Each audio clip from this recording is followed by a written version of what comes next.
Hello and welcome back to the next submodule in the module Introduction. Now what we're going to talk about is subtitled ASIC versus what, which I'm going to talk about the different ways to implement an ASIC and how you choose amongst those different ways.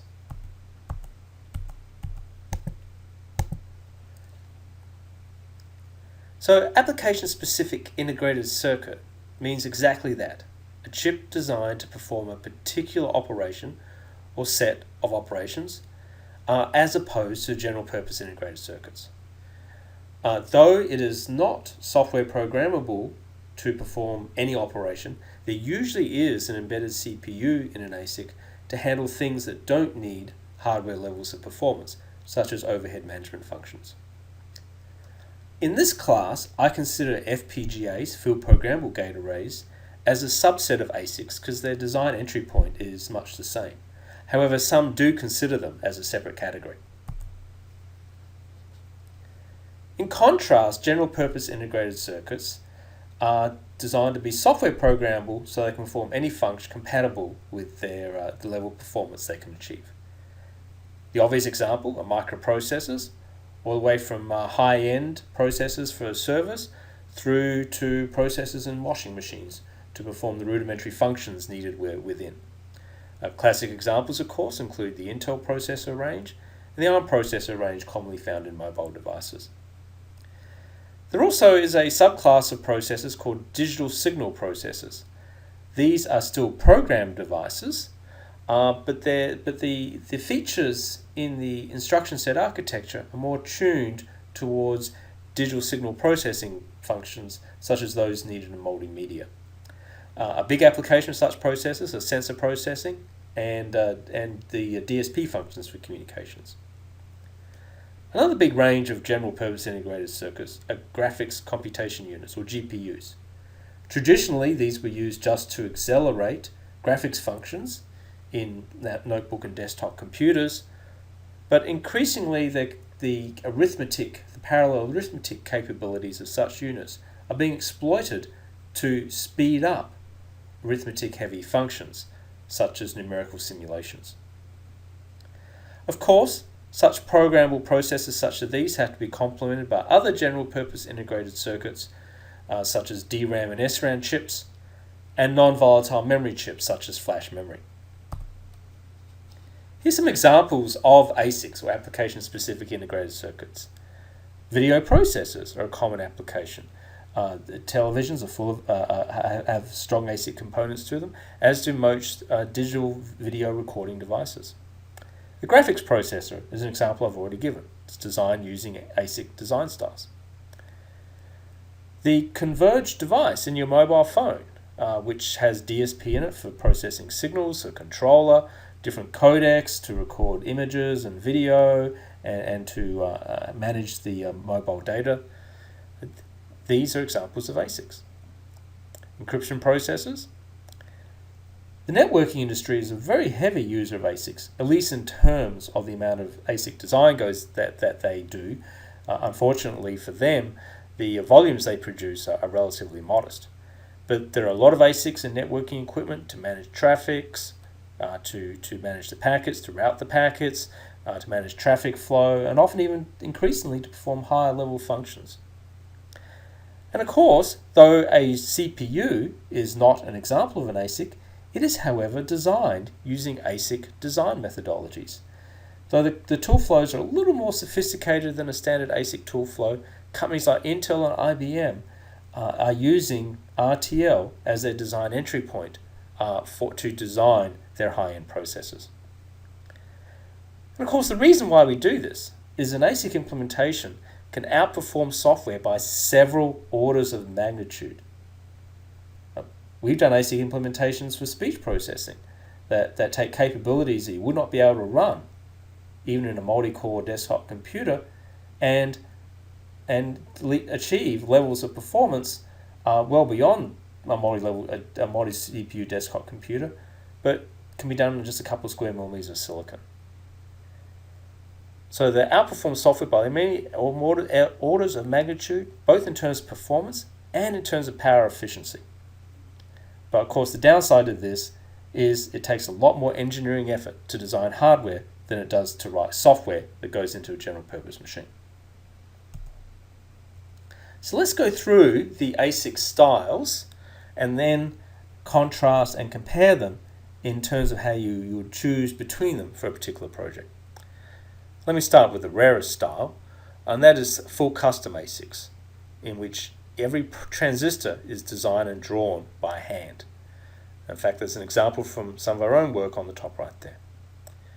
This is typically only done for the analog and very high speed portions of ASICs. And in fact, it's often increasingly done by companies that specialize in this topical area and then sell the designs as intellectual property or IP to system integrators.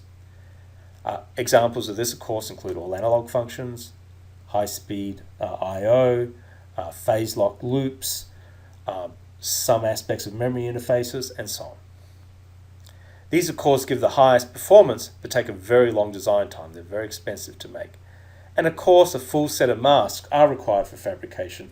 You have to do a full layout.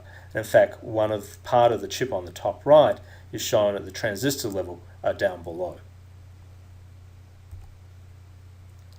The next, and the most common style of ASIC, is what is called a standard cell-based ASIC, sometimes called cell-based or sometimes called semi-custom. The idea here is that someone else goes off and designs a set of standalone gates. These then become standard cells that are placed into a library. Then you write your RTL, and the synthesis tools choose amongst these gates to implement your RTL. Since the gates have layout associated with them, the final chip layout is then assembled from these pre-designed gates.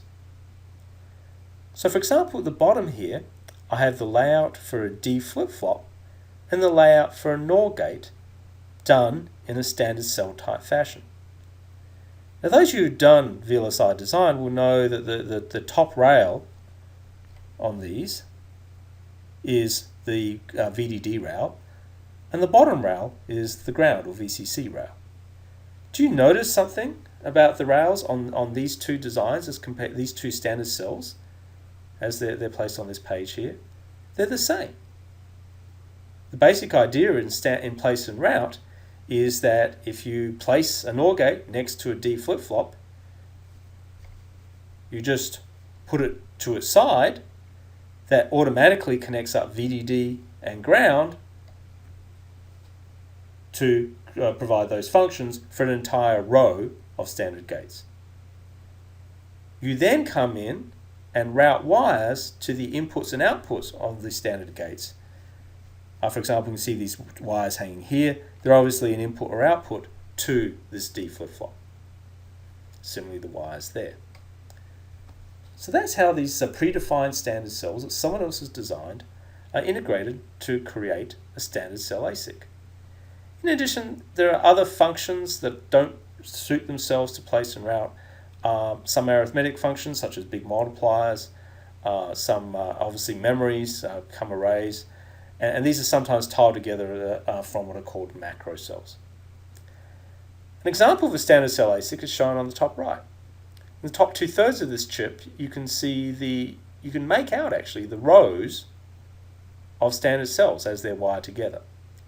And obviously in the bottom, you have some macro cell generated tiled arrays, most probably SRAMs. This, of course, is a relatively small standard cell ASIC. A large one, even ones we design, you wouldn't be able to see this level of detail.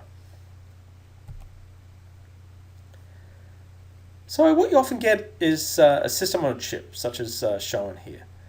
You have your standard cell rows. You might have a CPU core, which you bought as a complete block from someone. You might have bought that as RTL, in which case it would also be a set of standard cell rows. Or you might have purchased that as what's called a hard macro from one of these specialized vendors. You have your memories, you might have some specialized arithmetic units, you might have some specialized hard macro PLLs and things like that. But the idea is that this puts together a total floor plan for an ASIC between these different types of functions. And again, the key is here, the standard cell designs, the usage of the standard cells, are synthesized from a register transfer language description of the design. And similar to a full custom ASIC, a full set of masks, which these days number in the many tens, is still required. Let's talk about that just a little bit. I'm not going to go through the complete chip fabrication flow, though many of you are familiar with the basic concepts here. The idea is a chip is made by successively imaging a mask, or going through a set of masks, onto a silicon wafer, so as to define the different functions that go into make a semiconductor circuit. So here's an example. This is a layer which is in turn made into a set of masks. In this particular example, the way you would make this chip is you'd start with a piece of silicon that was p-doped. You would then have a mask that defines where the end wells are. You would then have a mask that defines where the gates are. In this case, the gates are fabricated with polysilicon. The polysilicon is placed on top of the silicon. Then another set of masks is used to define the N-type and P-type implants. They in turn define the P-FET and N-FET. Then another set of masks is used to define where the metals are run. And then yet an additional set of masks are used to define these holes in the metals, which are then filled with metal so as to create a contact from the metal that's above an insulator to the underlying N-type or P-type material or polysilicon. So here we have a layout with several masks involved in it, and those masks are successively printed with the appropriate implants and metals and other materials in a fabrication facility in order to create a silicon chip. Again, the distinction here is that the previous two design styles, the full custom and standard cell, require a full set of masks, even though in the standard cell design, the information source for the standard cells is a defined set of cells, usually 30 to 100 or so standard cells.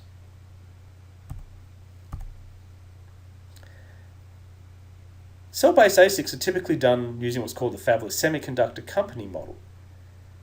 The idea here is that there are many companies that do design, but there's only a few companies that do the fab. For example, TSMC, Global Foundries, or IBM. And also Intel's now in the fab business. And the company doing the design either sends the fab a full set of mask information, or sometimes it will work a bit higher up the food chain, for example, sending a net list, that is what the gates are and how they're connected, and the company in turn helps with place and route and so on. We'll be talking about the steps in it later. But in general, these days there's only a few fabs, particularly the more advanced nodes, and many more companies doing design. The next style I want to talk about are gate array based ASICs. The idea here is the transistor level layers stay the same from different application to different application. What actually happens is a sea of logic gates are predefined in these wafers. The wafers are pre-made and actually stored in the fab. So for example, you will have an AND gate at a certain location, and you will have an OR gate at the circuit location.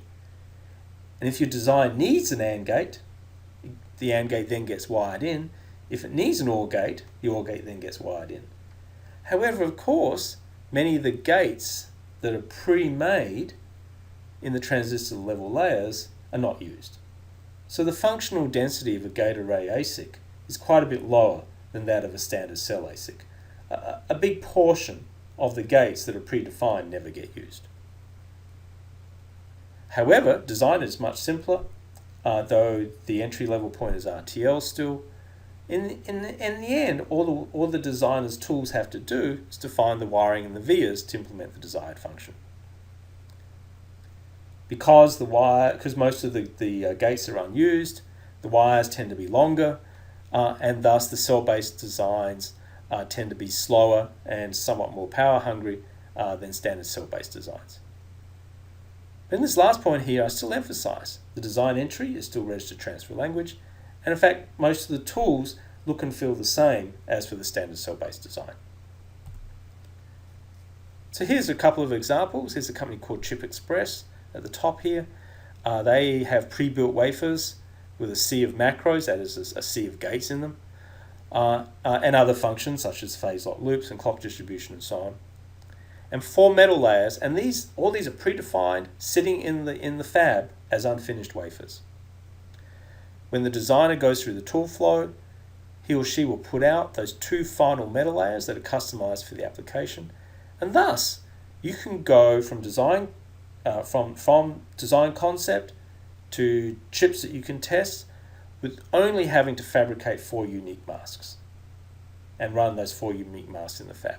This is a lot quicker and a lot cheaper than having to do the full mask set required for standard cell-based designs. Another company, which is local to North Carolina, has tried semiconductor.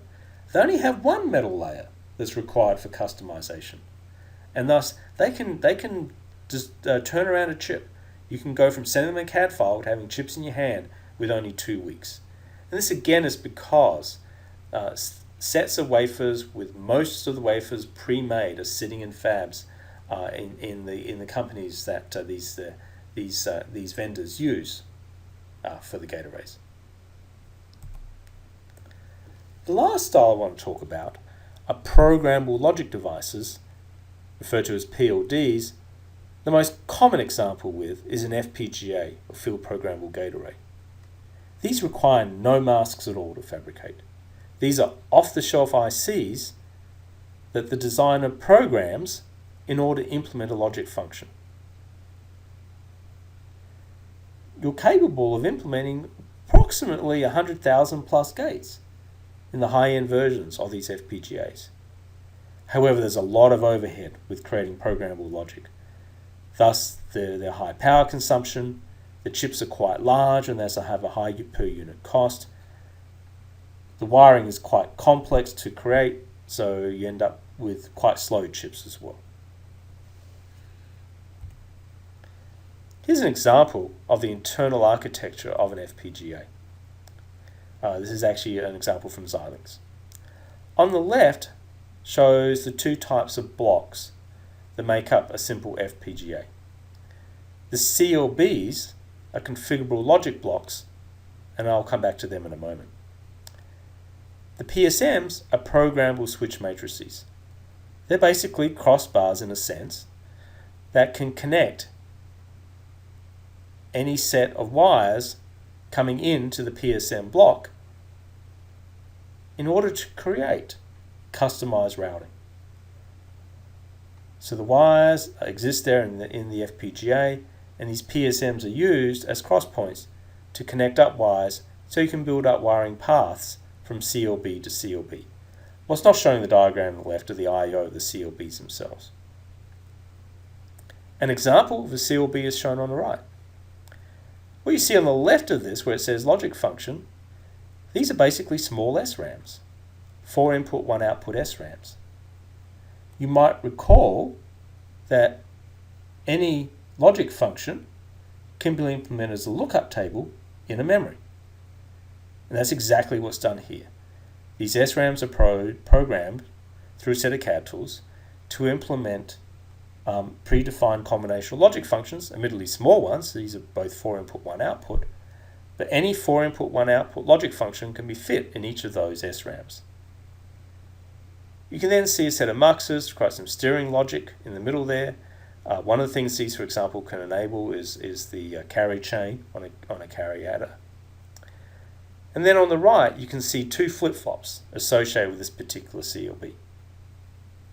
So you can see that this CLB can implement 2 small 4 input logic functions and has 2 flip-flops and a bunch of steering logic. The IOs of these CLBs are then connected to the wires shown on the left, and the programmable switch matrices are programmed, again using SRAMs, to connect up end to end an output of a CLB to the input of another CLB on the chip. Put this all together and you can implement quite complex logic functions, albeit at a very low equivalent density, in an FPGA. Now, because you have to predefine all this stuff in order to build what's equivalent to only a handful of gates in terms of what you see on this page here, the functional densities of these FPGAs are quite low. Now, for example, on the right-hand side, the configurable logic block, this is implementing the equivalent of only about 3 or 4 logic gates, if you're lucky. And the wiring is quite a bit of overhead. And because of these programmable switch matrices, the wiring is quite slow and also quite power hungry. So in all, you give up a lot of performance compared with the standard cell design to use an FPGA, but you can turn this around very quickly. You can have the FPGA sitting in your lab, write RTL in the morning, in the afternoon have a working part, at least with something of a modest scale. So this brings us to the pros and cons of these different implementation styles. Standard cell ASIC gives you the highest performance and the lowest power consumption. You can have hundreds of millions of logic gates to billions of logic gates in generations just coming up, operating at multi-gigahertz rates, though half to 1 gigahertz is the most common clock speeds. Power consumption is by far the lowest, and they give the lowest high volume cost. However, they have a very high design cost. And we'll come back to that in a later submodule. Require a lot of sophistication from a design team, and often take many months, if not years or fractions of a year, to design. And even once you finish the design, you have to fabricate a full set of masks and run those full set of masks through the fab before you get your first chip back. So it takes at least 4 weeks to get the first chip back from fabrication, so you can then test it and debug it if you find faults. However, there are many functions that can only be filled by using a standard cell ASIC. Graphics processors, CPUs, mobile phones. A standard cell ASIC is the only way to either meet the performance requirement or the power consumption requirement in those applications. FPGA on the right-hand side is almost the inverse opposite. Very low design costs. You can do this with small teams. The CAD tools are very cheap, and in fact they're often free. And you can go from having a design ready to your first part in 0 time. However, the performance is quite low. You tend to only have 100,000 or so logic gates. They tend to only operate at around 100 megahertz or so. And the power per unit function is at least 10 times that of an ASIC. These are also large, complex chips, so they have a very high per unit cost. There are some FPGAs that sell for over $20,000 per FPGA. One specific advantage of FPGAs, however, mentioned at the bottom there, is that they're particularly useful in markets that change fast, and obviously they're useful in markets that have low volumes. Gate arrays, of course, in between. In terms of design cost, tends towards FPGA. Fairly low design costs. In terms of design time, it's very close to FPGA. Doesn't take a lot of time to design. And from sending the CAD files to the factory to getting your parts back, might be as little as 1 week. In terms of cost per unit, they're closer to standard cells, though not as close. In terms of power consumption, they're closer to standard cells than FPGAs. Performance levels tend to be quite modest. Actually, this is a side effect, really, of the fact that most gate array technologies are done in older semiconductor nodes. Here's an example plotting the average selling price of a chip implemented in these 3 different styles against the production volume of that chip. You notice it says average selling price includes NRE. NRE stands for non-recurring engineering. It refers to the cost of doing design, the cost of the first mask set, and so on. Obviously, this cost has to be amortized across the number of chips that you produce. Give an extreme example, if you're making only one chip and you spend $40 million designing that chip, then that one chip costs $40 million. In contrast, if you make 40 million of those chips, the amortized design cost per chip is only $1. So volume makes a very big difference in terms of the average selling price of a standard cell design. Makes less of a difference for a gate array, in this case their express array, and much less difference for an FPGA. So you can see here, for example, at low volumes, in this particular example, 1,000 units, the FPGA has the lowest per unit price because the NRE is the lowest. However, it doesn't gain much from volume. All you do is amortize the low NRE across more units, and in high volumes the FPGA is very expensive per part because of the native cost of buying each FPGA chip.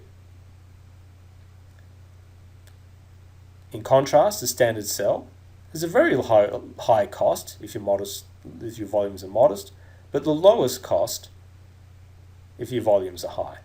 And in fact, I suspect the cost difference will be higher than illustrated here.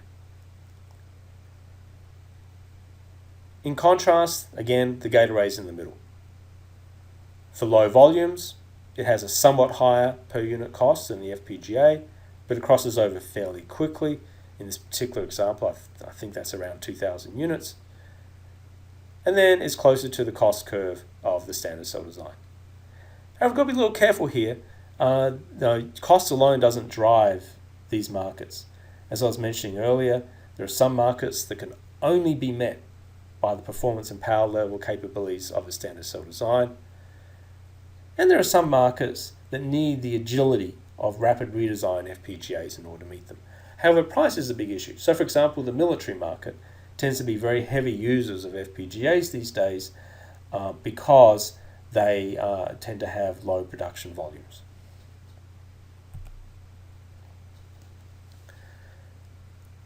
So some comments on this. The market is dominated by standard cell ASICs and FPGAs. The idea is generally that standard cell ASICs are used for the high performance, high volume applications that can justify the NRE. The FPGAs are used for the low volume applications in which the low performance is still suitable.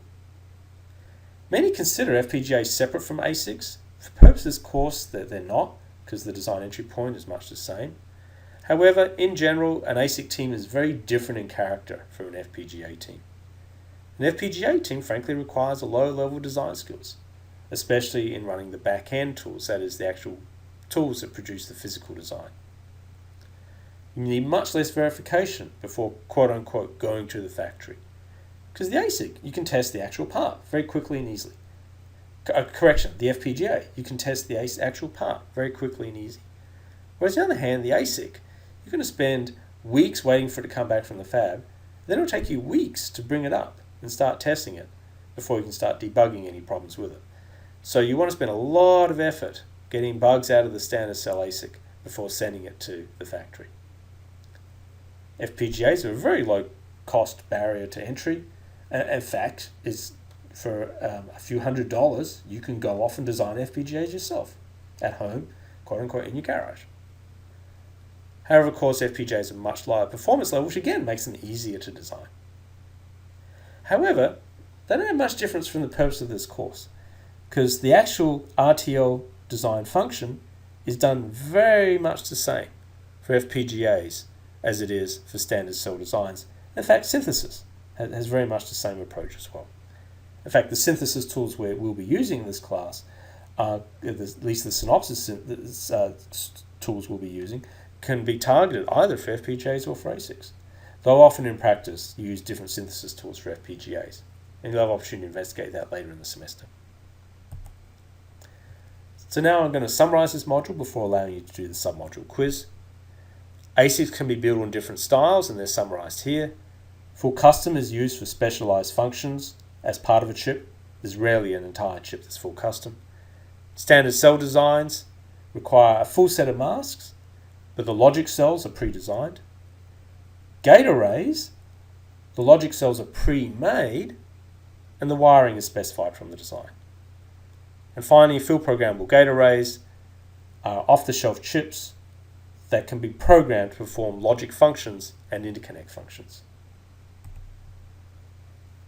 This table summarizes the different end capabilities of each of these technologies. Look at these line by line. Design capture.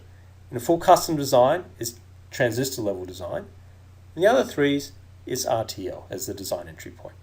In terms of design cost, the standard cell design is the highest design cost, where the FPGA is lowest, and the gate array not much above it. In terms of the design cycle, the standard cell and custom designs have a very long design cycle, whereas the FPGAs can be iterated on very quickly, even almost on a daily basis. Because the design cycle is so long for the standard cell and custom designs, you spend a lot of effort on verification. Gate array, you'll spend a little more effort on verification than for an FPGA, but not a lot. It's still, since you're going to get the part back in a week, it's easier to test the actual hardware than a simulation of it. In terms of performance, the number of logic gates per chip is in the billions for standard cells, but only in the 100,000 range for FPGAs, and somewhat more for gate arrays. The clock frequencies can be in the gigahertz range for standard cells versus circa 100 megahertz for FPGAs, and not much more for gate arrays. Power consumption per function. A standard cell-based design can consume 10 times less power per function than an FPGA, and a gate array actually not much more than that. So it tends to be used a lot for low volume, low power applications. Now what I suggest you do is do the submodule quiz before transitioning to the next submodule. Thank you very much.